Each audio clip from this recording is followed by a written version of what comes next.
In this question, for an NPN transistor connected as shown in the figure, VBE base to meter as usual 0.7 जैसे पहले होता था. Given reverse saturation current of the junction at room temperature at 300 Kelvin, is 10 to power minus 13 ampere. और अब कह रहा है कि emitter current पूछा, रिवर्स सैचुरेशन करंट दे दिया. ये एक पार्ट है, ऐसे गेट पे क्वेश्चन दिया है, एक part of the circuit. IC में से दिखा दिया है, आईसी दिखा दिया है. देखिए यहां ध्यान दीजिएगा, कलेक्टर बेस क्या है आपका, कनेक्टेड है आपस में. दोनों में वोल्टेज का डिफरेंस क्या है, सेम वोल्टेज, डिफरेंस कुछ है नहीं, दोनों सेम वोल्टेज पर है. और VBE 0.5, बाकी रिमेनिंग वोल्टेज वगैरह नहीं दिखाया है, इस तरह से दिखाते हैं, इस तरह से आईसी फ्लो कर रहा है, VBE 0.7 है, बस ऐसे दिखा दिया आपको. देखिए VBE 0.7 है तो कह रहा है कि ये तो आपका फॉरवर्ड बायस है, ये junction base emitter forward bias. यहां जब आप कलेक्टर बेस को एक साथ कनेक्ट कर देते हैं तो बीजेटी आप देखिए दो ही टर्मिनल, इफेक्टिवली दो ही टर्मिनल, एक ये और एक ये, दोनों को कनेक्ट कर दिए, दो ही टर्मिनल है ना. अच्छा, तो ये दो टर्मिनल है. और दूसरी बात, जब आप इस तरह से इमिटर, यहां दिखा रहे हैं बेस कनेक्टर, इसको इस तरह से मान लीजिए कि हम, और इसको दिखा कर दिए हम फॉरवर्ड बायस. तो ये किस तरह में होता है, एक्टिव रीजन में होता है. ऐसे जब बायस कर देते हैं, ये मान लीजिए कि इसका वोल्टेज ये N है, अगर NPN है तो ये N क्या है, हाइयर देन बेस है. ये रिवर्स बायस, ये फॉरवर्ड बायस. ये तीसरा रीजन बना हुआ है यहाँ पर, all the injected electrons are reaching to the collector. तो ऐसे समय में लगभग क्या होता है, जितना इमिटर करंट है almost entire injected electrons reach to the collector, तो इतना इमिटर करंट है उतना ही कलेक्टर. ऐसे सिचुएशन में जब दोनों ये कर दिए तो 0 वोल्ट एक तरह से दोनों के बीच में. और हम जानते हैं कि हमें क्या चाहिए, ये दोनों जंक्शन फॉरवर्ड बायस ना हो जाए. रिवर्स का एक्टिव रीजन के लिए क्या चाहिए, कलेक्टर करंट. एक्टिव के लिए क्या चाहिए, इसको रिवर्स बायस करने के लिए क्या चाहिए आपको ये होना चाहिए कि ये एट दी, ये दोनों फॉरवर्ड बायस ना हो, रिवर्स बायस लेना है. एक्टिव रीजन के लिए रीजन आपका कलेक्टर बेस जंक्शन क्या होना चाहिए, रिवर्स बायस, फॉरवर्ड बायस नहीं होना चाहिए. तो मैंने क्या किया, 0 देके छोड़ दिया है. दोनों के बीच में इस डायोड को देखिए, यहां डायोड जो फॉर्म कर रहा है MP, यहां देखिए इससे 0.7 से कम देकर 0 वोल्ट देकर छोड़ दिया. कब ये फॉरवर्ड बायस होगा, सफिशिएंटली फॉरवर्ड बायस तो कभी होगा ही नहीं, कभी ये सफिशिएंटली फॉरवर्ड बायस नहीं होगा. तो आपका लगभग ये जंक्शन जितने इलेक्ट्रॉन्स हैं यहां से इंजेक्टेड है, लगभग आपके कलेक्टर पर पहुंचेंगे, क्योंकि ये कभी भी आपका सफिशिएंटली फॉरवर्ड बायस नहीं है. क्योंकि दोनों के जो वोल्टेज देखिए 0 देकर छोड़ दिए हैं, इससे ज्यादा देते थे ना फॉरवर्ड बायस होता, 0 देते. मान लीजिए फॉरवर्ड बायस कम होता, मान लीजिए कि ये ज्यादा हो जाता है, ये कम होता, 0.7 वोल्ट ज्यादा हो जाता है. इस पॉइंट से ये पॉइंट बेस क्या होता है, 0.7 ज्यादा हो जाता है, कभी नहीं सफिशिएंटली फॉरवर्ड बायस होता. अभी तो है नहीं, दोनों को 0 करके छोड़ दिए. क्या किए हैं हम, दोनों को कलेक्टर बेस को हम क्या किए हैं, कलेक्टर बेस को क्या किए हैं, हम कलेक्ट करके छोड़ दिए. समझ गए ना बात को, ये मैं समझाना चाहता था. समझे इस बात को. तो ये आपका क्या है, ये आपका जितने इलेक्ट्रॉन्स हम मानेंगे कि जितने इलेक्ट्रॉन्स इंजेक्ट हो रहे हैं इमिटर से, सभी के सभी कलेक्टर पर पहुंच रहे हैं.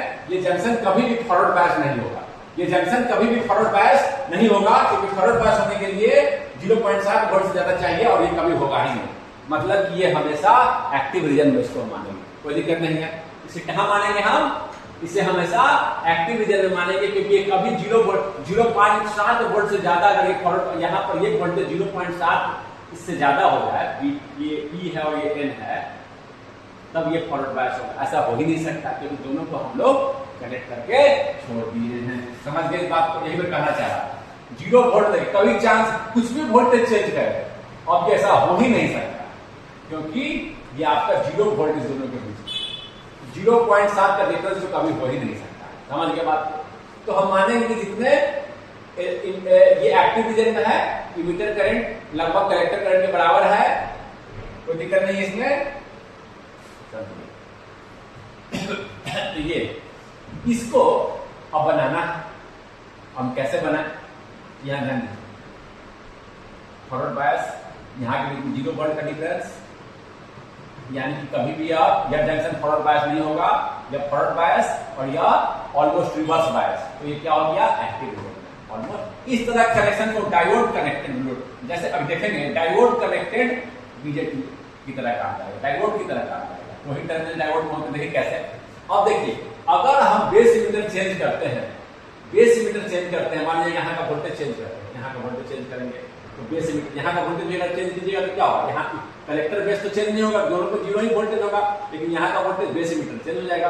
अगर किसी कारण से यहाँ का वोल्टेज चेंज होता है तो बेस इमीटर चेंज होगा, कलेक्टर बेस तो सेम ही वोल्टेज, कोई दिक्कत नहीं। बेस इमीटर चेंज होगा तो और ज्यादा इलेक्ट्रॉन इंजेक्ट होंगे, और ज्यादा इंजेक्ट होंगे। अगर बेस इमीटर इंक्रीज किया तो और ज्यादा इंजेक्ट होंगे, और सब कहां पहुंचेंगे? कलेक्टर पर। आई और आईसी लगभग बराबर, कोई दिक्कत नहीं है। तो ये क्या होगा? जैसे जैसे बेस इमीटर चेंज करेंगे हम, जैसे वहां किए थे हम, बेस इमीटर चेंज करेंगे तो आपका क्या होगा? आईसी बढ़ता रहेगा। बेस इमीटर 0.7, इसकी जंक्शन की बात कर रहा हूं, इस जंक्शन की मैं बात कर रहा हूं, ये पीएन जंक्शन की मैं बात कर रहा हूं। यहाँ जो पी और एन है, यहाँ पर हम चेंज कर रहे हैं, इसको बढ़ाएंगे, ज्यादा इलेक्ट्रॉन इंजेक्ट होगा। और ये लगभग क्या किए हैं? कलेक्टर बेस को हम, कलेक्टर और बेस को एक साथ जोड़, कलेक्टर बेस को एक साथ जोड़। तो ये लगभग क्या है? आपको जितने इंजेक्ट होंगे सब कहाँ पहुंचेंगे? लगभग वहां पहुंचेंगे। तो सब लगभग कहाँ पहुंचेंगे? कोई दिक्कत नहीं है, इंजेक्ट होंगे लगभग, ये हम मानेंगे, कोई दिक्कत नहीं है। लेकिन जैसे जैसे आपका ज्यादा फॉरवर्ड बायस जगह ज्यादा इलेक्ट्रॉन इंजेक्ट होंगे, ज्यादा कलेक्टर पर पहुंचेंगे, ज्यादा कलेक्टर पर पहुंचेंगे। जैसे कुछ रिकॉम्बाइंड भी होंगे बट उसको हम अभी नेग्लेक्ट कर रहे हैं। ज्यादातर कहां पहुंचेंगे? कलेक्टर पर, कोई दिक्कत? कुछ रिकॉम्बाइंड होकर बेस करंट भी बनाएंगे, ठीक है, लेकिन अभी हम almost collector current, emitter current, कितने इंजेक्ट हो रहे हैं और बढ़ेगा और इंजेक्ट हो। देखिए ये प्रोफाइल है ना, जैसे जैसे बीडी बढ़े 0.7 से कम कर देंगे तो बिल्कुल इंजेक्ट नहीं होगा। 0.7 और 30 वोल्टेज से ज्यादा रहता है तभी इंजेक्ट होता है। देखिए ये प्रोफाइल है। आईसी देखिए, क्या दीजिएगा? आईसी समझ के कोई दिक्कत नहीं है। आईसी और बीबीई का प्रोफाइल ऐसा ही होता है। आईसी और बीबीई का प्रोफाइल ऐसा ही होता है। हम देखे थे भी आईसी और बीबीई का प्रोफाइल ऐसा ही होता है, और यही से हम लोग का ज्ञान होगा। तो जीएम यही से ना निकाले थे, जीएम में क्या निकालते थे? Delta IC upon delta B. Small signal model के लिए हम जीएम निकाले थे, इसी प्लॉट से निकाले थे, ठीक है ना, इसी प्लॉट से निकाले थे। और मेरा कितना आ गया था? आईसी बाई बी, याद होगा तो कोई दिक्कत नहीं है। अभी जीएम निकाले थे हम लोग स्मॉल सिग्नल मॉडल के लिए, इसी IC by VB, output current change with VB, कोई दिक्कत नहीं है। अब कह रहा है यहां, तो देखिए क्या कर दिया, रिवर्स सैचुरेशन करंट दे दिया है और वीपी 0.7 वोल्ट दे दिया है, और कुछ दिया नहीं। तो यहां पर जैसे डायोड का करंट इक्वेशन होता है, वही करंट इक्वेशन का हम लोग यूज करेंगे। इसको पहले कभी यूज नहीं किए, इसको भी आप ध्यान रखिएगा। I collector equal to reverse saturation current into, जैसे डायोड का होता था, e to the power VBE base emitter junction, जैसे इसी को इक्वेशन में लिख रहे हैं, इसी को इक्वेशन में लिख रहे हैं। जैसे डायोड का होता था -1 ही ना होता था, इसको अगर नेग्लेक्ट करें, अगर VBE बाई VT -1, इसको अगर हम नेग्लेक्ट करें 1 को, तो क्या आएगा कि I0 e to the power VBE upon VT। देखिए VBE 0.7 है, 0.7, और ये कितना है? रूम टेम्परेचर पर कितना होता है? 26 मिलीवोल्ट, 1000 ऊपर चला जाएगा। तो ये काफी बड़ा फैक्टर आ जाएगा ये वाला, और 1 उसके कंपेरिजन में काफी छोटा है, नेग्लेक्ट कर सकते हैं। ये देखिए कितना आ जाएगा, e टू द पावर 700/26 -1। समझ रहे ना कितना बड़ा फैक्टर है? 1 को नेग्लेक्ट कर देना, ज्यादा अंतर नहीं आएगा। समझ रहे ना, कोई दिक्कत नहीं उससे। इंक्लूड करेंगे लेकिन कोई विशेष अंतर नहीं आएगा आपको। ये आपका इसका इक्वेशन हम लिख दिए, आईसी का रिवर्स, इसी का यूज करना है। ये कभी कभी आपका यूज कराता है, ध्यान रखिएगा, ये कभी कभी आपका यूज कराता है। देखें इसी का हमको सब कुछ दिया हुआ है, आईसी निकाल देना है। देखिए ये जो वेरिएशन था आईसी का वीपी से, जैसे जैसे वीपी इंक्रीज करते हैं 0.7 से बढ़ाएंगे तो ज्यादा इलेक्ट्रॉन इंजेक्ट होंगे और सारे सारे करेक्टर में पहुंचेंगे। देखिए करेक्टर करंट 0.7 से कम करेंगे तो कम इंजेक्ट होंगे, डेसीमीटर 0.7 से कम कर दिए कम इंजेक्ट होंगे, तो 0.7 से करें कम करते जाएंगे तो बिल्कुल अगर इंजेक्ट नहीं हो रहा, ऑलमोस्ट नेग्लिजिबल इंजेक्ट हो रहा है तो नेग्लिजिबल पहुंचेंगे। देखिए वही तो बता रहा, ये डायलॉग का था, समझ रहे हैं ना। इसी तरह का इक्वेशन आता है, हम इसका यूज पर ये जो हम डिराइव किए थे ना उस समय हम डिराइव नहीं किए थे, इसी के डिफरेंशिएशन से आता है। डिराइव करते क्या है, ये हम इसका किस पॉइंट पर निकाल रहे हैं चेंज, किस पॉइंट पर निकाल किस पॉइंट मान लीजिए स्मॉल चेंज करते हैं तो जीएम क्या है, ये हो चुका है, बस इसको करना है। हम ये जो डिराइव कर रहे थे ना इसकी बात ये थे डिराइव तो delta I not to the power VBE upon VT, ये ना होता है डिफरेंशिएशन करेंगे वीपीई, ये क्या आ जाएगा आई नॉट कांस्टेंट बाहर upon VT to the power VBE upon I not to the power VB upon VT क्या है, ये यहाँ करंट है यानी आई डीसी करंट अपॉन ये तो लिखते थे आई डीसी या आईसी है ना, आईसी डीसी करंट, आईसी इसको नाम देते हैं आईसी, आई क्यूसेंट आई डीसी, यही करते थे अगर आपको ध्यान में होगा तो। आईसी यही करते थे, कोई दिक्कत नहीं है, इसको डिराइव भी कर दिया, ये जो था तो हम डिराइव भी कर दिए, ये देखिए इक्वेशन है, इसी का भी यूज बता दिए, हम बार बार लिखते थे ना तो यही लिखते थे, इसी का यूज करवा दिया, ठीक है ना। तो लिखिए, आप लिख दीजिए, आप अब इसी का यूज करना है, कभी कभी इसको ध्यान रखिए, कभी कभी इसका यूज कराता है। आईसी कितना आ जाएगा, IC and I R almost equal, इसी को हम आईसी जो यही करंट को मान ले रहे हैं, जो भी करंट है आईसी आई ऑलमोस्ट इक्वल, ऐसे भी ऑलमोस्ट इक्वल ही होता है, आईबी और वेरी लेस पता है आपको, खैर आईसी पूछ रहा है, आई बेस करंट काफी कम होता है। आई नॉट दे रखा है, इसी का यूज करना है, I not into the power VBE upon V, -1 use कर सकते हैं, मैं नेग्लेक्ट कर रहा हूं, ज्यादा का अंतर नहीं आएगा। आई नॉट आपका दे दिया 10 to -13 into the power 0.7 upon 26 milli volt, milli को ऊपर में करेंगे तो 1000, -1 को मैं नेग्लेक्ट कर दिया हूं, इंक्लूड करके भी आप कर सकते हैं, ये पावर 700 भागा 6, ये कितना बड़ा फैक्टर है, माइनस करते तो क्या आता है, बड़ा फैक्टर में छोटा सा फैक्टर आता है, क्या अंतर आता है, कोई बड़ा अंतर नहीं आता, कैलकुलेट से करिए 700 भागा 26, 700 भागा 26,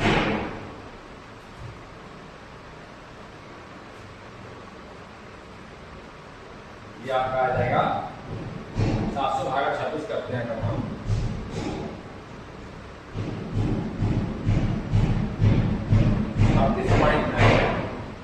10 to the power -30 b to the power 26.9, इसको जब सॉल्व कीजिएगा बड़ा फैक्टर आएगा, -30 पर एडजस्ट कर देगा और ये लगभग आपका आ जाएगा 49 मिलियन, करिएगा e के पावर 26.9, बड़ा फैक्टर आएगा, -30 से एडजस्ट हो जाएगा और ये आपका आंसर आ गया। समझ गया इस बात को। जीएम हम यही से पहले जीएम निकालते भी थे, ये प्लॉट करते भी थे, आईसी और बीपीई, बीपीई और आईसी का रिलेशन आपका कभी कभी यूज करवाएगा। आईसी और बीपीई जब जीएम भी निकालते थे तो हम इसी ग्राफ का करते थे, ध्यान रखिएगा आईसी और VBE just as a diode related होते हैं। कैसे रिलेटेड होते हैं, just as a like a diode, कोई दिक्कत नहीं है, आप इसको बना दीजिएगा। अच्छा एक चीज जी समझ गए, कोई दिक्कत नहीं है, जीएम से हम यूज भी करते थे। मान लीजिए कि इसको कहीं ट्रांजिस्टर से लगा दिया, एक ट्रांजिस्टर उसको सिग्नल दिया, इसको लगा दिया, अब 2 ट्रांजिस्टर लगा दिया, कभी कभी करेंगे तो अभी इसको क्वेश्चन सॉल्व हो गया है। तो स्मॉल सिग्नल अगर मॉडल बनाएंगे यहाँ पर हम यहाँ वोल्टेज का चेंज करें और आईसी का चेंज देखें तो क्या आएगा जी, change in IC with change in VB क्या आया है, change in IC with change in VB ये आया है जीएम। तो अगर मुझे मतलब इसका इक्विवेलेंट रेजिस्टेंस लिखना हो, इक्विवेलेंट इनपुट इंपीडेंस चेंज, यहाँ वोल्टेज चेंज कराए और वोल्टेज चेंज कराने का मतलब क्या चेंज करा है, यहाँ का वोल्टेज चेंज क्या हो रहा है, ये तो सीबी ये तो चेंज हो नहीं रहा है, चेंज क्या हो रहा है बीपी, यहाँ का चेंज कर रहा है तो बीपी चेंज होगा, बेस का वोल्टेज चेंज होगा, बीपी चेंज होगा, डेल्टा बीपी इम्पीडेंस क्या होगा, change in VB upon change in current in होगा, change in VB change in current, ये आपका आता है 1/G। स्मॉल सिग्नल मॉडल में अगर कभी कभी इसका यूज करना पड़ेगा, इसका यहाँ से अगर इम्पीडेंस देखें, एक और ट्रांजिस्टर लगा देगा और नीचे में ये लगा देगा, इसको 1/Gm से रिप्लेस कर सकते हैं। स्मॉल सिग्नल मॉडल में हम किसी चीज को उसके इनपुट इंपीडेंस से रिप्लेस कर देंगे। हम अगर 2 ट्रांजिस्टर लगा हुआ है तो कभी कभी आपको इनपुट इंपीडेंस है, यहां से हम अगर देखते हैं, यहां से इनपुट इंपीडेंस अगर निकाले हम इस पॉइंट से, change in V change in I, तो 1/Gm, चेंज इन V और चेंज इन Gm क्या था, चेंज इन I और चेंज इन V, इंपीडेंस क्या होता है, change in voltage, change in current, यहां थोड़ा सा वोल्टेज चेंज किया, इसी तरह ऐसे भी लिख सकते हैं, small change in VB, small से चेंज को स्मॉल से भी लिखते हैं, स्मॉल से इस तरह से VBE upon IC, small letter, small suffix C क्या आएगा, इसको इनपुट इंपीडेंस 1/G। समझ गए बात को, इसको यहीं पर रोकते हैं। In this question, in an AC equivalent circuit shown in the figure, the two BJTs are biased in active region and have identical parameters with beta very very large, बहुत ज्यादा बड़ा है, 1 से बहुत बड़ा दिखा रहा है। आइडेंटिकल पैरामीटर दोनों का बीटा वगैरह सब कुछ बराबर है। The open circuit small signal voltage gain is approximate, कह रहा है कि स्मॉल सिग्नल वोल्टेज गेन कितना होगा। देखिए यहाँ पर ये दिया है एक ट्रांजिस्टर जहाँ सिग्नल लगाया है वो तो ठीक है, ये स्मॉल सिग्नल इक्विवेलेंट सर्किट दिया है, ग्राउंड कर दिया, डीसी ग्राउंड वगैरह कर दिया है। तो मैंने क्या कहा था, जब स्मॉल सिग्नल की बात करें तो जहां पर आपको ट्रांजिस्टर लगाया हो तो ठीक है, बगल में कोई ट्रांजिस्टर लगाया है तो कोशिश कीजिए उसको इक्विवेलेंट इनपुट इंपीडेंस से रिप्लेस कर दे। इसको अगर हम करें तो यहाँ देखिए, ये जैसे पहले क्वेश्चन मैंने किया था, कलेक्टर बेस एक साथ, अगर यहाँ में इसका इक्विवेलेंट इंपीडेंस देखो Vx लगाकर, Vx Ix का रेशियो, इसके क्रॉस एक रजिस्टर, इसको हटा के लगा दिया है, यहाँ क्या होगा, वोल्टेज चेंज करेगा तो क्या होगा, यहाँ पर क्या करंट का चेंज होगा, सबको मैं एक रजिस्टर से रिप्लेस करूँगा, यही ना देखेगा सर्किट के अंदर क्या है, यहाँ पर V का चेंज और I का चेंज, सर्किट को इसी से मतलब है, V का चेंज और I का चेंज क्या है। तो हम इसको क्या करेंगे, अब ये स्मॉल सिग्नल मॉडल है इसलिए ग्राउंड दिखा रहा है, तो डीसी ग्राउंड जहाँ ठीक है ना, डीसी को ग्राउंड से रिप्लेस कर दिया है। तो जैसे पहले किए थे, भी यहाँ देखिए कलेक्टर बेस कनेक्टेड है, इमीटर है, PNP transistor, collector base connected है, तो ये क्या होगा, अब यहाँ चेंज कर रहे हैं, वीबी चेंज कर रहे हैं, वीबी चेंज कर रहे हैं तो आईसी कैसे चेंज करता था हम लोग अभी निकाल चुके हैं, आईसी कैसे चेंज करता था, इसका स्मॉल सिग्नल मॉडल खींच के भी कर सकते हैं पर जरूरत ही नहीं है। अब change in VB upon change in IC, GM क्या था, change in IC, transconductance बोलते हैं इसको, ट्रांस आउटपुट का करंट इनपुट का वोल्टेज, ट्रांस कंडक्टेंस है। हमें क्या देखना है, ये चेंज का मतलब क्या है, वीबी का चेंज, ये तो ग्राउंड हो गया, यहां चेंज कर रहे हैं, वीबी का चेंज, ये चेंज करेंगे तो वीबी चेंज होगा, तो ये आपका, और आईसी ये करंट का मतलब आईसी, आईबी ये चेंज का मतलब आईबी ऑलमोस्ट जीरो, बीटा बहुत ज्यादा बड़ा दे भी रखा है, आईबी को ऐसे भी हम लोग नेग्लेक्ट करते हैं, कर देगा दिया भी है, बीटा इज वेरी लार्ज, यानी कि IB very very negligibly small. यहाँ पे जो चेंज कर रहे हैं भाई आपका क्या है, आईसी का चेंज है, तो क्या आएगा V बाई आई देखना, तो ये क्या हो जाएगा, R क्या हो जाएगा, R इनपुट देखेंगे तो हम यहाँ से क्या आएगा जी 1 बाई, दैट इज क्या आया, यहाँ से लिख देते हैं R इनपुट क्या होगा, delta VB change in voltage change in IC, ये करंट को हम, और आईसी क्योंकि IB is almost zero, negligibly small, beta बहुत ज्यादा बड़ा है, बीटा जब भी ज्यादा बड़ा है का मतलब होता है ऐसे भी आप इसको नेग्लेक्ट करके, बीटा बहुत बड़ा, आईबी बहुत छोटा है और आईसी बहुत बड़ा है ना, बीटा बहुत बड़ा है, समझ गए आपको ना, ऐसे भी हम इसको नेग्लेक्ट करके, आईबी छोटा होता है in comparison to IC and I, बस यही करना है अपना स्मॉल सिग्नल मॉडल। इस ट्रांजिस्टर में सिग्नल लगा उसको रखने देना है, इस पार्ट को मैं क्या कर रहा हूं, आपने कॉपी वाला से बनाइएगा, रिप्लेस इट, लिखिए लिख दे रहे हैं, समझ के बात को, इसकी भी होंगे, replace second BJT with its equivalent input impedance, कहां से देखे हैं हम, इस पॉइंट यहां चेंज करके हम क्या है, आप देखिए बहुत ही आसान हो जाता है उसके बाद ये ग्राउंड स्मॉल सिग्नल मॉडल पे ग्राउंड कर रखा है 1/2। अब बताइए जीएम दोनों का अलग अलग होगा कि एक ही होगा? दोनों आइडेंटिकल है, दोनों इस तरह से बेस करंट 0 है, इधर तो करंट नहीं है, बेस करंट बीटा बहुत बड़ा है, तो दोनों में क्या होगा, सेम ही करंट फ्लो कर रहा है, जो आईसी इधर फ्लो कर रहा है, दोनों आइडेंटिकल है बिल्कुल सेम से, तो जो करंट इधर फ्लो कर रहा है वही करंट इधर फ्लो कर रहा है। मान लीजिए इसके कलेक्टर करंट इधर जा रहा है, मान लीजिए कि ये कलेक्टर करंट जा रहा है, इधर कोई करंट जा रहा है नहीं, वही नहीं इधर जाएगा इसके कलेक्टर में, समझ के बात ना, जो इसका कलेक्टर करंट है वही इसका बेस करंट 0 है, मान लीजिए इससे 1 मिली एम्पियर आ रहा है, इधर तो कुछ नहीं जा रहा है, इधर एक ही नहीं जाएगा, समझ के बात को, बेस करंट तो ऑलमोस्ट 0 है, तो हम इसका जीएम और इसका जीएम बराबर ही है। अब गेन क्या होगा जी, अब यहाँ नोड है, कैसे है, यहाँ गेन क्या होता है, ये V नॉट है, तो गेन क्या होता है, गेन निकाले, वोल्टेज गेन क्या होता है, वोल्टेज गेन की बात कर रहा हूं मैं, that is V not upon VI, कितना आता है ये, minus GM into RC, RC की जगह यहाँ क्या है, माइनस GM इंटू RC की जगह क्या है, 1/GM, GM will cancel, it will become -1, तो आपका कितना आंसर आया ये, माइनस, बिल्कुल इजी। कॉन्सेप्ट आपको एक ध्यान रखिएगा, कॉन्सेप्ट आपको एक ध्यान रखना है कि जिसमें नहीं लगा रखा सिग्नल उसको आप रिप्लेस कर सकते हैं स्मॉल सिग्नल मॉडल से, तो उसको रिप्लेस कर। In this question for the DC analysis of the common emitter amplifier shown, neglect the base current and assume that the emitter and collector currents are equal।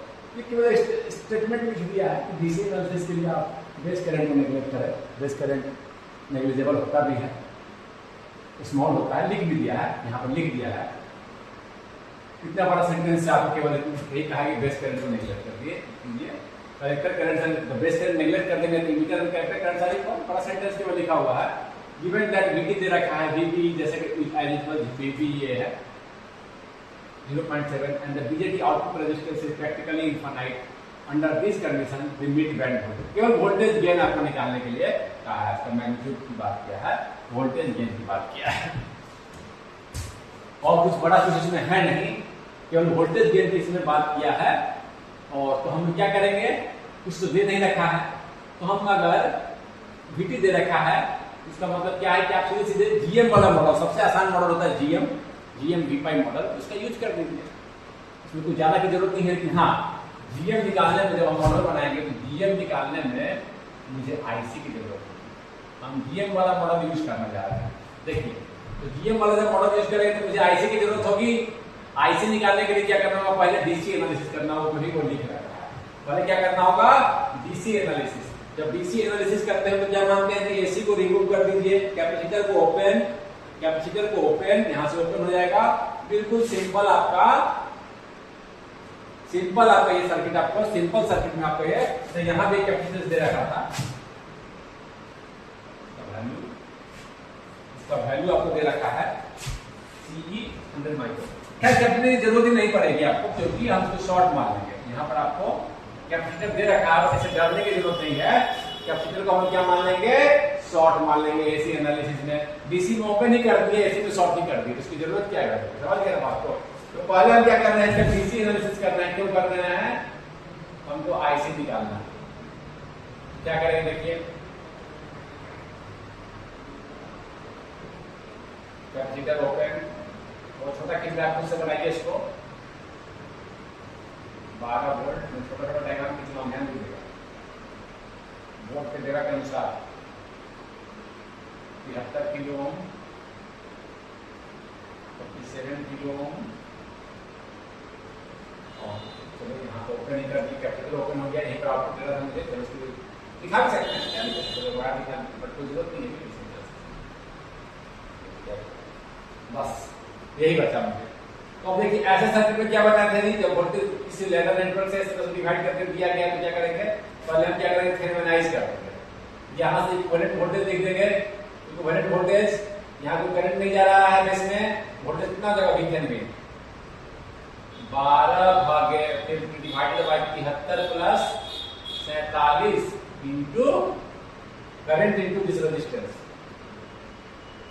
Ground का मतलब इतना दिखा दीजिए, कोई दिक्कत नहीं।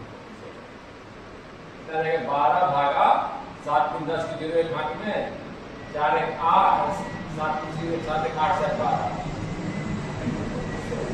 कितना आ गया जी 12 4.7 वोल्ट 4.7 वोल्ट ठीक है 4.7 वोल्ट VTH निकाल लिए बना लेते हैं 4.7।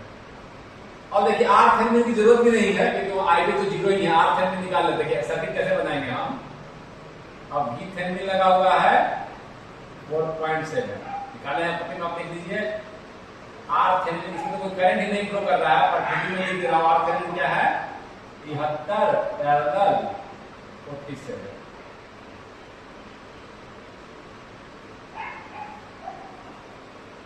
ये है 2 किलो ओम, देखिए 2 किलो, और यहां से आपका 12 वोल्ट 2 किलो। थोड़ा सा बना दिए, ध्यान दीजिएगा। अब क्या करते थे, जैसे पहले करते थे यहाँ के लिए लगा के IB निकाल लेंगे, IC निकाल लेंगे, कोई दिक्कत। IB तो ऐसे भी जीरो दे रखा है, यही से हमको IC निकल जाएगा। IB तो जीरो है, IB इज नेगलेक्ट कर भी नेगलेक्ट तो IB को नेगलेक्ट कर दिए। यहाँ पे क्या कैसे के लिए लगाएंगे 4.7 बेस इसमें के लिए लगा रहे हैं, कहाँ के लिए लगा रहे हैं यहाँ पर ध्यान दीजिएगा, कॉपी में लिख लीजिएगा। इस साइड लगा रहे हैं -0.7, ये यहाँ का वोल्टेज है, लिख दे चलो पूरा लिख दीजिए minus RE equal to 0। RE क्या आ जाएगा 4.7 में सारे रहेंगे 4, RE क्या है 2 किलो में है 2 मिली एम्पियर। तो अभी रखा है तो IC और I बराबर है, IC में क्या हो गया RE, कोई दिक्कत। IC और I हम निकाल लिए 2 मिली एम्पियर। DC एनालिसिस खत्म हो गया, DC एनालिसिस का काम खत्म हो गया, बस इतना ही काम था मेरा। GM निकाल सकते हैं, GM क्या आएगा IC by VT, IC by VT, IC है 2 और VT दे रखा है 25, 2 मिली मिली और 20 और ये 100 से जाएंगे तो क्या आ जाएगा जी मिली, कैंसिल हो गया, मिली मिली ऊपर नीचे था, मिली में था, खत्म। यूनिट क्या होता है जरूरत नहीं है एम्पियर पर वोल्ट, कोई दिक्कत। 2/25 है, अब इसको मिटा दूं, DC एनालिसिस की जरूरत बची नहीं, बची, खत्म हो गया। अब हम करेंगे AC एनालिसिस। गेन ही निकालना था, गेन निकाले, GM निकालने के लिए हम लोग को DC एनालिसिस करना पड़ेगा। दिया रहता तो जरूरत नहीं पड़ता, नहीं दिया हुआ था, IC दिया रहता तब भी जरूरत नहीं पड़ता, GM दिया रहता तभी जरूरत नहीं पड़ता, नहीं दे रखा था, कोई दिक्कत। या बीटा और इनपुट इंपीडेंस दे रखा होता तब भी निकाल जाता, निकाल सकते थे हम। HFE HI वो भी दिया रहता तो निकाल लेते। आपको अगर बीटा और RPi HFE भी दे देता, HFE HI तो भी मुझे आसानी से गेन निकाल लेते हैं, DC एनालिसिस की जरूरत नहीं पड़ता। किन किन कंडीशन नहीं पड़ता, IC दे दिया होता तब, GM दे दिया होता तब, या HFE HI दे दिया होता, या बीटा RPi दे दिया होता, इन लगभग सेम ही है, तो आपको निकाल लेते हैं। बीटा RPi GM से रिलेटेड ना, बीटा गेन तो ऐसे भी लिख सकते हैं बीटा बाई RPi या HFE upon HI into RC, या ऐसे भी लिख सकते हैं बीटा बाई RPi क्या होता है GM। तो दिक्कत तो बीजेटी का गेन समझ गए बात को, उस समय नहीं दिया था तो नहीं निकाला था। क्यों DC एनालिसिस की ये मैं बता रहा था, क्यों DC एनालिसिस किए ये बता रहा था, चर्चा की जरूरत नहीं थी इसकी, यहाँ पर क्वेश्चन में मत थी। अब देखिए कैपेसिटर को शॉर्ट मान लिए, ये इसको AC इक्विवेलेंट सर्किट कीजिए, आप आगे से अलग से कीजिएगा AC इक्विवेलेंट, इसको ग्राउंड कर देंगे, शॉर्ट किया तो ग्राउंड देखिए, ये यहां से ग्राउंड से था और ये भी ग्राउंड, फिर क्या हो गया, ये दोनों पैरेलल में नीचे आ गया, ये शॉर्ट हो गया। देखिए फिर खींच रहे मॉडल, देखिए कपड़ा V1 इसको ऐसे दिखाते रहे V1, चलो सर्किट के लिए ये आपका हो गया R1 R2 यहाँ आ गया, R1 देखिए यहाँ से कनेक्टेड है, R2 यहाँ से कनेक्टेड है, ये भी यहाँ इसका एक टर्मिनल यहाँ ग्राउंड, इसका एक टर्मिनल यहाँ ग्राउंड, तो दोनों पैरेलल हो गया, सेम वोल्टेज के बीच में है, यही लिख रहे हैं R1 पैरेलल R2। फिर ये कनेक्टेड है, जहां पर बीजेटी आ गया बेस, यहाँ पर है आपका इसका मीटर आर पाई। कोई दिक्कत? मैं मिटा दूं? कैपिटल की तो कोई जरूरत ही नहीं है। थोड़ा सा मिटा रहा हूँ, फिर देख लूंगा मैं, आप पीछे होंगे। आउटपुट साइड जीएम, यहाँ का वोल्टेज वी पाई, ये वोल्टेज वी पाई। चलो यहाँ पर जो V1 है वही वी पाई है। अगर यहाँ रजिस्टर लगा दिया होता तब क्या होता है जी, V1 और वी पाई बराबर नहीं होता। तो क्या करते हैं, यहाँ से निकाल कर इसको हम वोल्टेज डिवीजन फैक्टर से मल्टीप्लाई करके एडजस्ट करते हैं। कराए हैं, बट यहाँ जरूरत नहीं है, कंफ्यूज नहीं हुई, कराए भी हैं। जीएम वी पाई। अब देखिए आउटपुट में क्या है, 2 किलो ओम, 2 किलो ओम। और ये भी आपका क्या ग्राउंड, तो ये भी ग्राउंड से करते हैं 8 किलो,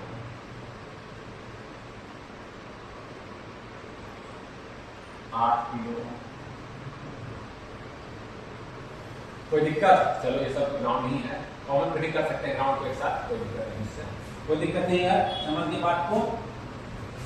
अब केवल सॉल्व करना है। क्या होगा, गेन क्या होगा, आउटपुट क्या होगा, बार बार देख लीजिए। वी आउट क्या होगा, बेसिक से कर देते हैं, जीएम वी पाई 8 पैरेलल 2, है ना, है 8 पैरेलल 2। टोटल रेजिस्टेंस 8 पैरेलल 2 कितना आएगा जी, 8 × 2 अपॉन 8 × 10, 2 × 5 = 10, 8 × 2 अपॉन 8 × 10, 2 × 5 = 10, 8 × 5 इन आएगा, देख लीजिएगा। तो आपका लिख दीजिए वी आउट अपॉन वी पाई ही, तो अभी देखिए वी पाई क्या है, वही वी इन है, तो V out upon V pi, यहाँ पर चलो जो वी पाई है वही वी इन माइनस जीएम 8 अपॉन 2, 8 और 2 का पैरेलल कितना निकाले हम, 8/5, 8/5। ये कितना आया था, जीएम आपका आया था 2/25 इंटू 8/5, कितना आया, 8 × 2, 8 × 16,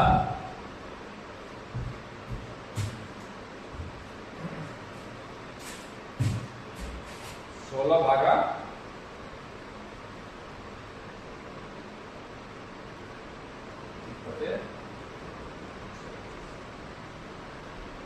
0.128, और ये किलो में था, ये किलो में था, देखिए 5 किलो में था, तो किलो को मैं यहाँ लिख देता हूँ, इंटू 1000 यहाँ कर दूंगा।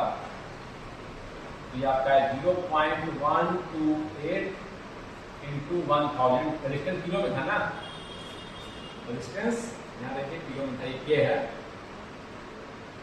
दोनों के में है, के में ही आएगा रेजिस्टेंस। देखिए 8 × 2, 8 के इंटू 2 के अपॉन 8 + 2, 10 के, पता है ना, के अगर करेंगे ऊपर में के कैंसिल हो गया, फिर के बचा ना, ये एक के इसका, एक के इसका, एक के कैंसिल हो जाएगा, एक के ऊपर रह जाएगा। ऐसे भी कर सकते हैं, कोई दिक्कत नहीं है, मालूम है आपको, आपके दो काटो लगाते हैं ना जी, 8 के इंटू 2 के अपॉन 8 + 2 10 के, एक कैंसिल हो जाएगा, ऊपर में के रह जाएगा, 16 के अपॉन 10, 2/16, 2/10, 8/5। जानते हैं आप,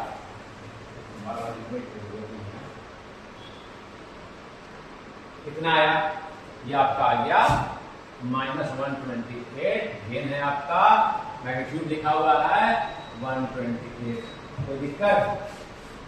इस तरह से आप इजीली इस क्वेश्चन को सॉल्व कर दिए, कुछ दिक्कत ही नहीं है। कैपिटल्स वगैरह दे रखता है, इसका कोई विशेष यूज आपको नहीं पड़ा, आप आसानी से क्वेश्चन को सॉल्व कर दिए। Thank you. In this question, in the circuit shown in the figure, the BJT has a current gain beta of 50 for an emitter base voltage VEB 600 millivolt. The emitter current is the emitter collector voltage VEC. बहुत simple question है, PNP transistor दे रखा है, जैसे निकालते थे as usual. यहाँ ध्यान दीजिएगा VEB दे रखा है, VEB यानी मीटर हायर पर है। क्यों हायर पर होगा? क्योंकि P है ना, ये मीटर की साइड P एंड इस तरह से है, PNP हायर पर होगा, तभी थर्ड क्लास का ये दे रखा है। VEB के बीच में इसके बीच में ड्रॉप क्या है, मीटर और बेस के बीच में ड्रॉप है, जैसे नॉर्मल डायोड में होता था 0.6 दे रखा है, नहीं देता तो 0.7 भी ले लेते, बट लिख रखा है 0.6। यहाँ केवीएल लगा दे, जैसे पहले करते थे बेस मीटर साइड में केवीएल अप्लाई, केवीएल इन डेसीमीटर साइड। इस साइड में कर लगाइए 3 minus 0.6 minus IB into 60 kilo ohm. IB आपका आ गया 2.4 अपॉन 60 किलो नीचे है तो क्या आ जाएगा ये -3, कितना आ जाएगा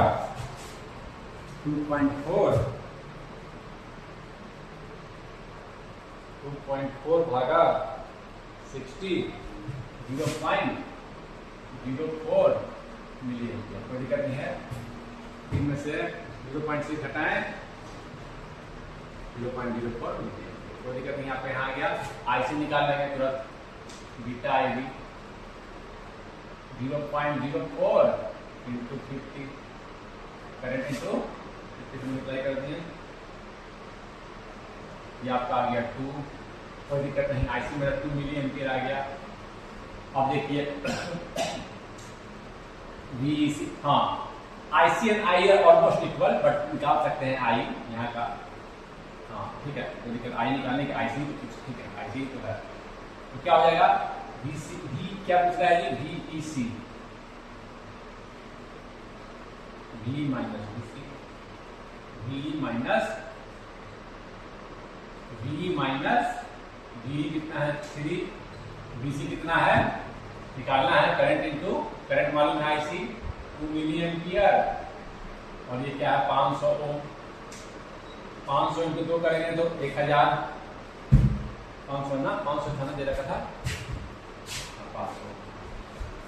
500 इंटू 2 किए तो आपका कितना है जी 1000 का मिली किलो एडजस्ट, सॉरी 1000 में मिली को एडजस्ट, ये किलो में नहीं है, नॉर्मल 500 ओम था।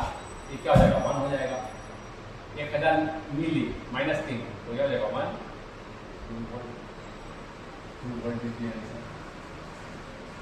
बहुत इजी क्वेश्चन था। In this question, consider the circuit shown in the figure. Assuming VBE1 is equal to VEB2 0.7 volt, the value of the DC voltage VC2. This was asked in 8 of solar. बहुत ही simple question है। जो transistor दे रखा है उसका metre भी दे रखा है। VBE1 ये 1 का दे रखा है बेस मीटर, और VEB2 क्यों दे रखा है जी EB तो 0.7 है। ये कौन सा है E, ये है आपका PN NPN और PNP। P क्या है हाइयर पर होगा है ना, PN नहीं की तरह। इसके बीच में 0.7 का ड्रॉप ये दिखा रहा है 0.7 में PNP में मीटर और बेस के बीच में 0.7 का ड्रॉप, ये हाइयर है लोअर। इसमें ये हाइयर ये लोअर जानते हैं आप, कोई दिक्कत नहीं। KVL लगाना है जी, यहाँ का वोल्टेज निकालना है। वोल्टेज निकालना है तो मुझे करंट निकालना होगा। करंट निकालना होगा तभी यहाँ का हाँ रेजिस्टेंस दिया हुआ होगा।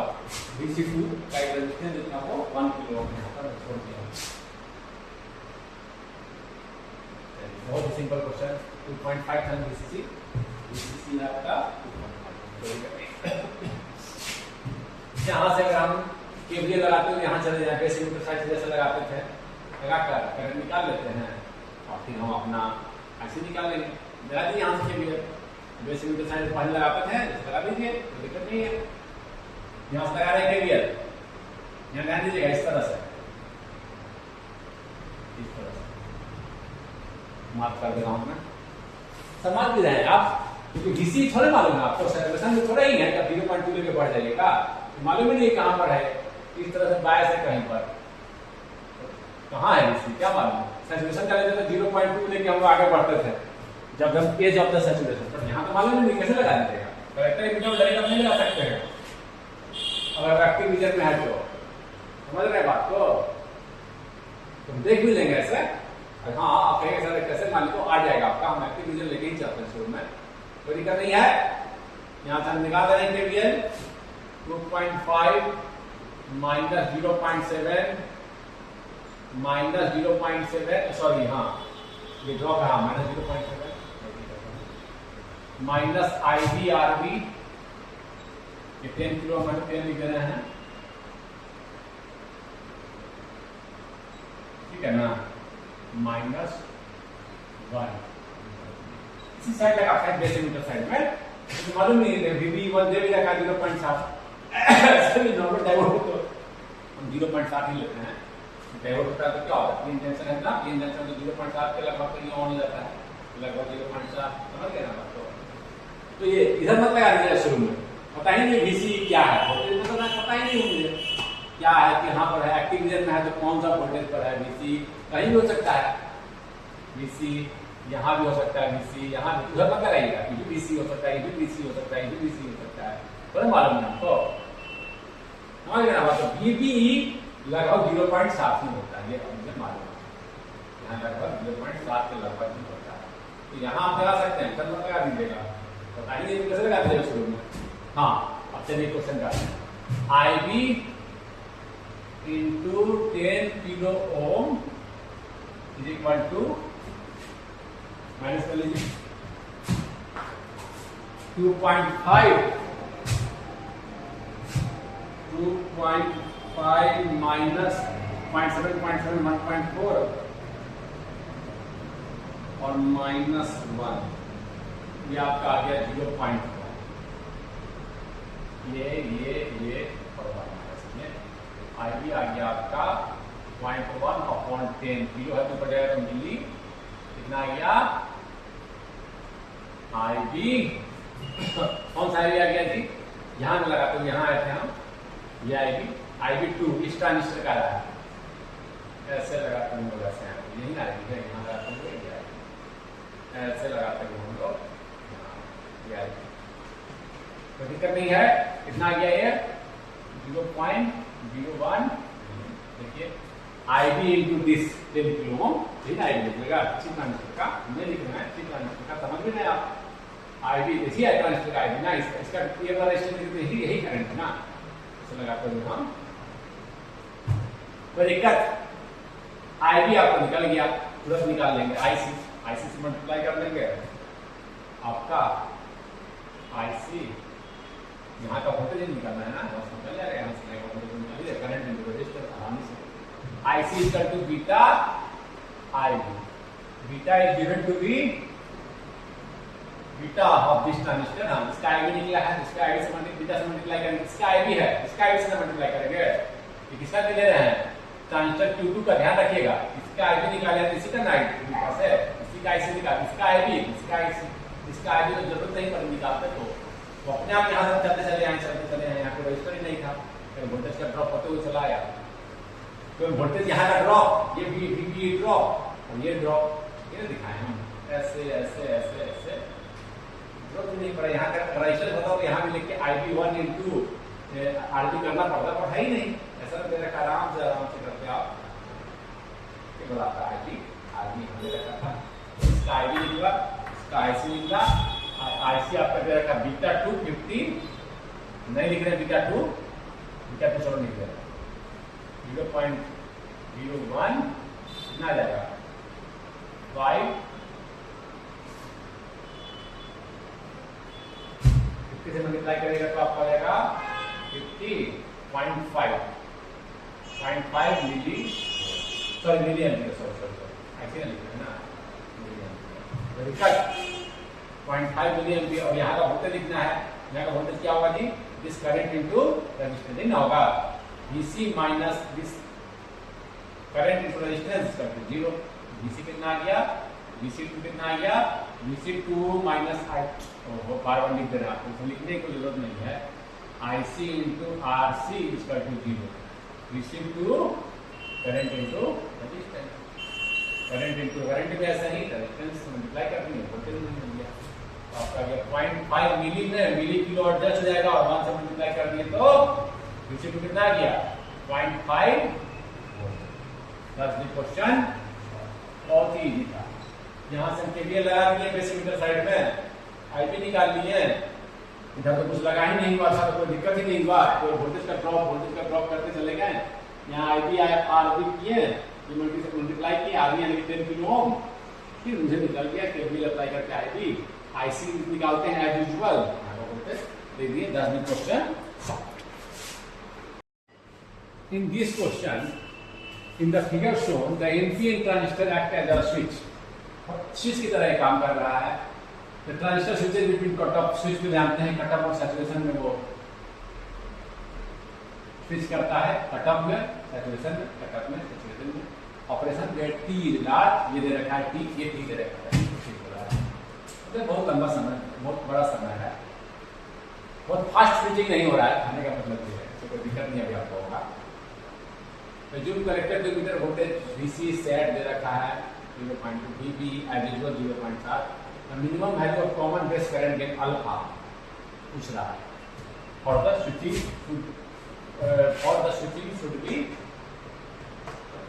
शुड बी क्या होना चाहिए अल्फा, ये पूछा गया है गेट 2017 में। गेट स्विचिंग होने के लिए आपको मिनिमम मैक्सिमम की बात होती ही क्या है, तो हमेशा आपको मैं बताया था जो प्लॉट है VCE IC और डिफरेंट IB1 IB बढ़ाते हैं तो IC बढ़ता है। और ये देखिए मैंने यहां से यहां तक जब सैचुरेशन में है तो ये है आपका, चलो यहां पर नाम लेना है लोड है, IC बढ़ेगा VC घटेगा। देखिए IC पहले यहाँ था IC, VC ये था, IC बढ़ा, देखिए पहले ये था IC बढ़ा, यहाँ गया VC घट गया, क्यों? क्योंकि VC से माइनस IC आती है ना, और बढ़ेगा तो और घटेगा। यहाँ पर होगा पॉइंट, इसी लाइन को थोड़ा सा बढ़ा दिए थे हम, ऐसे बढ़ा दिए। अगर ये लाइन इसके बाद, इस पॉइंट के बाद ये इसको फॉलो नहीं करेगा, इसको तो एक्स्ट्रापोलेट करके हम यहाँ लेके गए हैं। जैसे ही इससे ज्यादा IC होगा, VC इससे भी घटेगा, यहाँ का पॉइंट है 0.2 सेट, यही वोल्टेज दे रखा है, इससे भी घटेगा। देखिए यहाँ पर था तो ठीक था, इसी रीजन में था, इस IB के लिए ये IC, इस IB के लिए ये IB बढ़ा तो IC बढ़ा, VC घट गया, इस IB के लिए ये IB है, सॉरी IB ये IC, इसी IB अब बढ़ाएंगे तो इसको फॉलो ना करके ये आउट ऑफ सैचुरेशन, क्योंकि अगर जैसे ही ज्यादा होना चाहेगा इससे करंट वोल्टेज और घटेगा, देखिए घटता जा रहा है और ये इधर चला जाएगा out of active region, current कुछ इससे इधर तक कुछ करंट होगा, समझ गए ना बात को। तो वहीं तक वो एक्टिव रीजन में होगा इस पॉइंट, और वो कहां से, यानी कि वो कट ऑफ और इस रीजन में है, कट ऑफ और इस रीजन में, इस रीजन में, और कट ऑफ मतलब यहाँ पर मान लीजिए बिल्कुल ऑफ हो गया IC, और ये IC VC और VC में क्या है, VCE 0.2 से कम, ठीक ना है। तो इसी के लिए दे रखा है, हम इस पॉइंट का करंट, जब भी ऐसी बात आएगा इस पॉइंट का करंट निकाल लीजिएगा। यही देखिए मिनिमम करंट है, इससे ज्यादा जैसे ही IC बढ़ेगा कहां चला जाएगा, वो चला जाएगा आउट ऑफ एक्टिव, यानी सैचुरेशन, पहले भी चर्चा कर चुके हैं, आउट ऑफ एक्टिव यही करंट है। तो यहां पर हम निकाल लिए IC सेट कितना आएगा, यहाँ का करंट निकाल रहे हैं, IC सेट कितना होगा, VCC 5 इस समय, केवल इसी समय हम यहाँ का वोल्टेज लिखते हैं 0.2 वोल्ट, इस समय जगह सैचुरेशन में यहाँ का वोल्टेज मान के हम लिखते हैं -0.2 अपॉन ये रजिस्टर दे रखा था, ये रजिस्टर मैंने नहीं लिखा बट दे रखा था 4.8। तुरंत हम निकाल लेंगे मिनिमम करंट 4.8, किलो में है तो मिली में लिखूंगा 4.8 अपॉन 5.2 या 4.8 अपॉन 4.8, ऐसे से काटिया 1 मिलियन, यही मिनिमम करंट है 1 मिलियन के जो सेट का है, यही यहाँ का करंट है इस पॉइंट पर। इससे 1 मिलियन से ज्यादा IC में फ्लो कर रहा है तो कहां चला जाएगा, out of active region, out of, जैसे ही फ्लो करेगा वो आउट ऑफ एक्टिव रीजन चला जाएगा। तो यही चीज यहाँ पर है, वो कहां पर है, आउट ऑफ एक्टिव और cut off, out of active और कट ऑफ।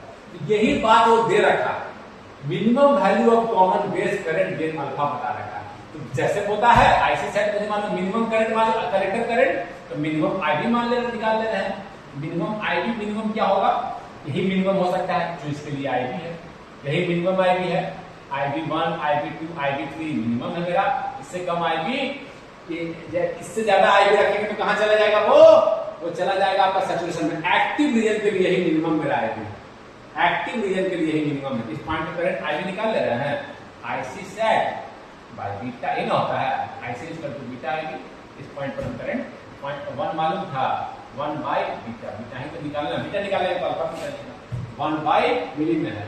ये मुझे ये करंट इस पॉइंट पर करंट जो है यही होना चाहिए, 1 बाय बीटा, ये करंट आएगा, आईबी निकल गया। लेकिन यहाँ कितना स्विच कर रहा है, देखिए जब हाई देगा तभी तो आईबी में ज्यादा करंट बढ़ेगा, जब वोल्टेज बढ़ाएंगे आईबी बढ़ेगा, आईसी बढ़ेगा, यहाँ का वोल्टेज घट जाएगा, ही ना होगा, घटेगा नहीं कि आपको जो मिला स्विच क्या हो गया, ऑन हो गया, तो वोल्टेज बढ़ाए, यहाँ का वोल्टेज घट गया, यहाँ का आपके बीच का वोल्टेज घट गया, तो क्या हो गया, स्विच ऑन हो गया, लार्ज करंट फ्लो, और स्विच क्या हो गया, ऑन हो जाएगा तो क्या हो जाएगा, वोल्टेज डिफरेंस कम ना, ऑन हो गया तो क्या हो गया, वोल्टेज का डिफरेंस कम हो गया, वही तो है।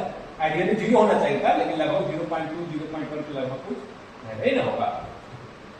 स्विच ऑन हो गया तो वोल्टेज का डिफरेंस, स्विच ऑफ हुआ तो वोल्टेज, दोनों के बीच वोल्टेज है, स्विच ऑन कर दिए तो वोल्टेज का डिफरेंस 0 हो गया, दोनों सेम वोल्टेज पर आ गया, वोल्टेज का डिफरेंस इस पॉइंट और इस पॉइंट के बीच में 0 है, लगभग 0 होना चाहिए था, ये 0 होना चाहिए, 0 है तो ये भी 0, लेकिन 0.2 का डिफरेंस, 0.1 0.2 लगभग, ठीक है ना,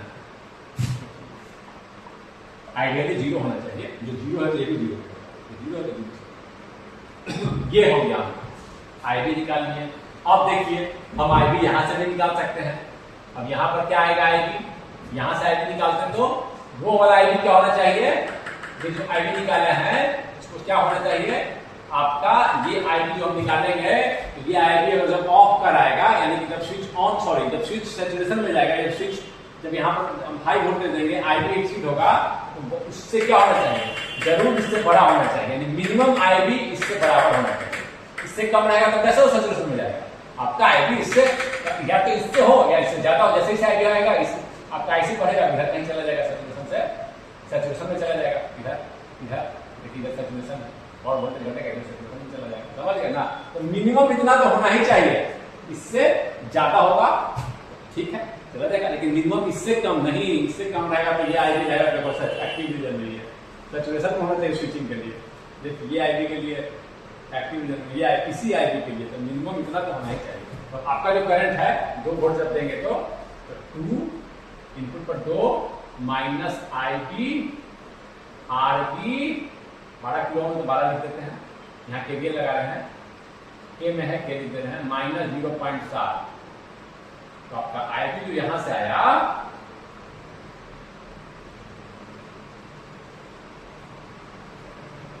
12 के तो मिली में हो जाएगा, यहां पर करते हैं -3, 1.3 भागा 12 मिली एम्पियर, 1.3 भागा 12 निकाल लीजिए,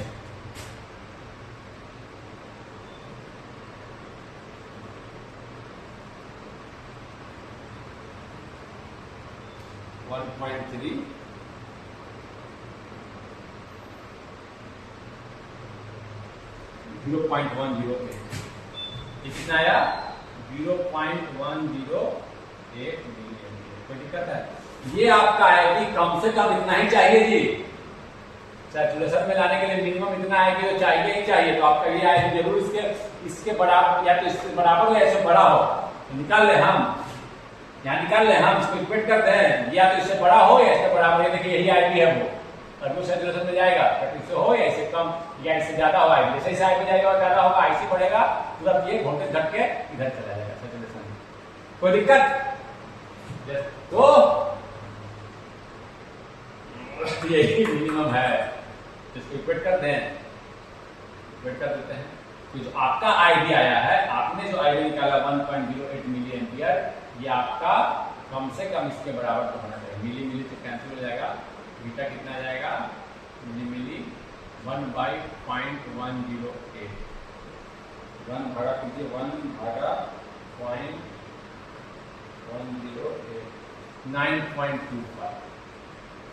9.25, ये आपका बीटा है। अल्फा बीटा में क्या रिलेशन है जी, अल्फा बीटा क्या होता है, अल्फा होता है IC equal to alpha IE, common base का करंट डेंसिटी बोलते हैं IC by R. Common base में क्या होता है, कॉमन बेस आपका इमीटर इनपुट कलेक्टर आउटपुट, जो कॉमन होता है उस पर कोई इनपुट करंट नहीं दीजिएगा, आउटपुट करंट नहीं दीजिएगा, कैसे लेंगे हम? रेशियो में कॉमन बेस है, आउटपुट करेक्टर बेस यहाँ नहीं लिखना है, यहाँ देखिए ट्रिक बता रहे हैं। तो अल्फा क्या होता है? कम होता है, लगभग 1 के बराबर होता है। बीटा में कैसे कम होगा? 1 प्लस बीटा डिवाइड करके याद रखिएगा।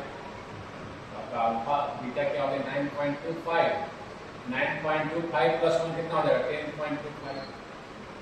ये देखिए बीटा मेरा 9.25 भागा 10.25 0.9 एक के लगभग आता भी है। ये देखिए, समझे बात को? इस जैसे सेट की बात कर रहा हुआ, यहाँ का करंट निकाल लिए, यही उसका आईबी है, यही मिनिमम आईबी है एक्टिव रीजन के। इससे ज्यादा जैसे ही करेंगे तो वो सैचुरेशन में चला जाएगा। मेरा उसको सैचुरेशन में रखना ही है, यानी कम से कम आपका जो करंट है, वोल्टेज देने से जो करंट जा रहा है कम से कम इसके बराबर हो, इससे ज्यादा ही होना चाहिए। कम होगा अगर, देखिए आईबी अगर कम है, अगर कम आ गया तो यहाँ चला जाएगा, यहाँ आ जाएगा। देखिए आईबी के लिए यहाँ है, यहाँ है, यही देखिए इसी के दम के इस पर है। इससे ज्यादा बढ़ाएंगे तुरंत मिसी घटेगा और ये इधर चला जाएगा, और करंट भी कुछ यहाँ दिखाएगा। ये वाला समझ गया? उसमें रहेगा नहीं, इस लाइन को फॉलो ही नहीं करेगा, चला गया आपका out of active region, saturation में चला गया। समझे बात को? इस तरह से क्वेश्चन आपका सॉल्व हुआ।